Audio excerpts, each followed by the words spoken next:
Welcome to my channel Tuhina's kitchen. আজকে বানাবো ডাব চিংড়ি। সেজন্য একটা বড় সাইজের শাঁসওয়ালা ডাব নিয়ে নিয়েছি, আর নিয়েছি কিছুটা চিংড়ি মাছ, যেটার মাথাটা আর খোসাটা পুরো ছাড়িয়ে নিয়েছি। এবার নিয়েছি সর্ষে বাটা, সাদা সর্ষে, কালো সর্ষে আর একটু পোস্ত বেটে নিয়েছি।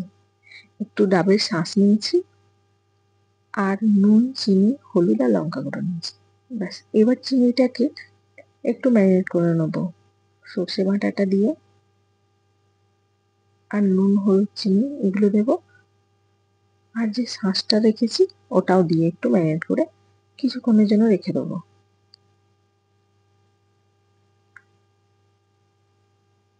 ব্যাস, খুব ভালো করে মাখিয়ে কিছুক্ষণ রেখে দেবো। আর দিয়ে দিয়েছি কটা কাঁচা চেরা লঙ্কা আর সর্ষের তেল।